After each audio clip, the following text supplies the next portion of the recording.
In today's session, we're going to continue on the series on leadership and workforce alignment and engagement. And again, achieving alignment and engagement throughout the organization is a necessary condition to a high-performing organization. So if we don't have that alignment, we don't have an engagement, you're not going to reach or achieve being a high-performing organization. We're going to continue on overcoming resistance to change, and we're going to focus today on Layer 2 resistance, disagreeing on the direction of the solution. So our first two sessions, we talked about Layer 0 of why change, Layer 1, disagreement on the problems and the techniques to overcome those layers. Today, we're going to focus on Layer 2, which is disagreement on the direction of the solution. And again, the remaining layers, disagreement on the details of the solution, disagreement on the negative ramifications, disagreement on the details of the implementation, and disagreement on the risks.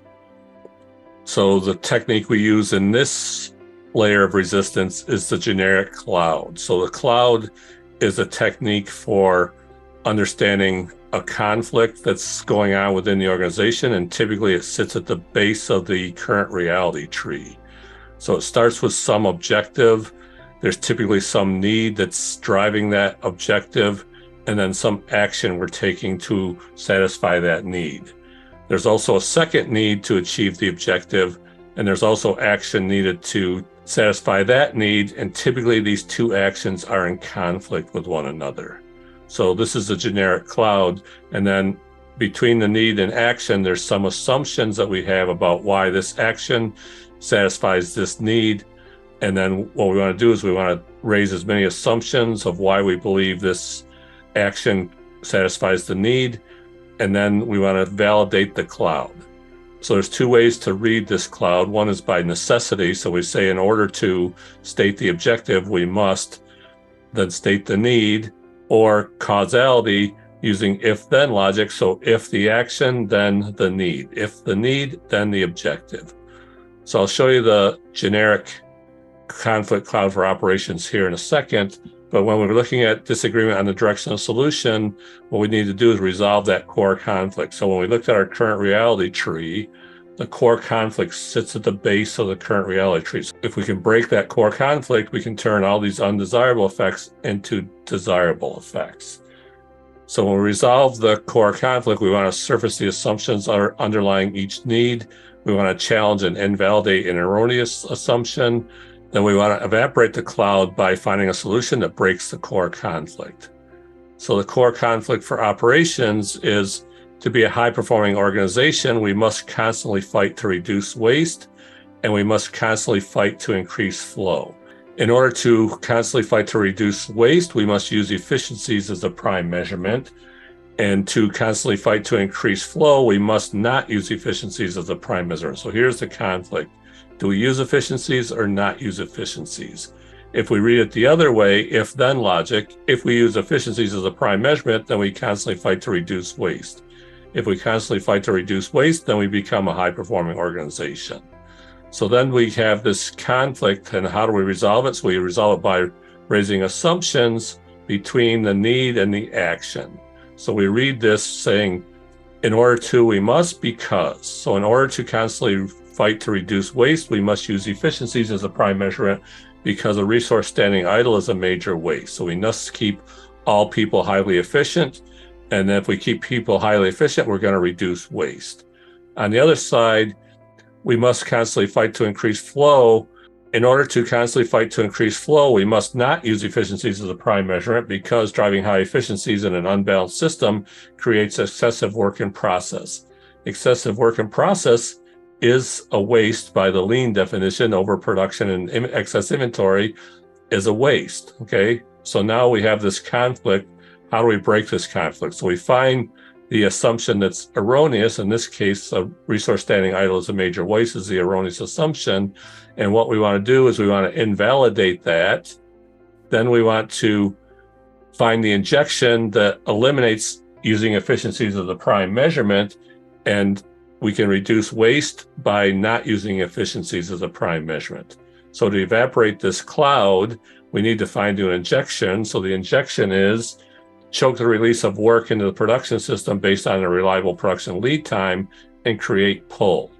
If we do that, then we don't use efficiencies as a prime measurement. and we can reduce waste and increase flow at the same time and become a high-performing organization. So now, overcoming layer 2 resistance, what to change to, we need to evaporate that cloud. So surface the assumptions behind the conflict, develop the injections that breaks the conflict, and sometimes we have negative looping that happens. We also need to do injections to eliminate the negative loops, then create our future reality tree. So the future reality tree incorporates the injection that breaks the conflict and the negative loops in the current reality tree. It describes the cause and effect, explaining how the injection changes the undesirable effects to desirable effects. So the future reality tree is a statement in the future reality that with the injection solves the underlying core conflict and the problem and the symptoms that arise from it. It also leads to removing all these symptoms and changing them from undesirable effects to desirable effects. So in this example that we used last week in the current reality tree, we had the negative effects of work in process increases. And when work in process increases, we see cash reduced, we see lead time go out, we see due date performance go down, we see quality issues increase. The desirable effect is we want to reduce work in process. And how do we do that? So the injection is we choke the release of work in the production system based on the reliable production lead time and create pull. So we must constantly fight to reduce waste. If we do that, then we must ensure the production system is highly effective. So how do we do that? By choking the release and creating pull. Then we must make sure that the capacity constrained resource is highly utilized. We don't need every resource highly utilized. We need the capacity constraint resource highly utilized. And then performing extra setups on non-constraints actually helps the system by improving flow, doesn't hurt the system. And then what that results in is jobs are only worked on to satisfy the short horizon demand. When we do that, the work in process is decreased. And of course, when work in process decreases, of course, excess inventory is waste.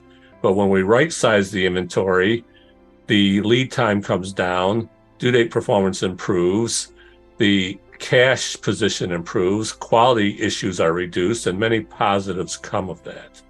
So this injection is the solution to the core conflict, which turns our undesirable effects into desirable effects. So that's our session for today, overcoming layer 2 resistance. We need to agree on the core problem, then of course change the mindset to understand what assumptions are erroneous.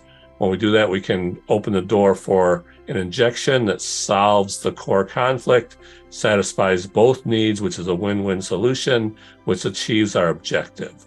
So that's our session on how to overcome layer 2 resistance.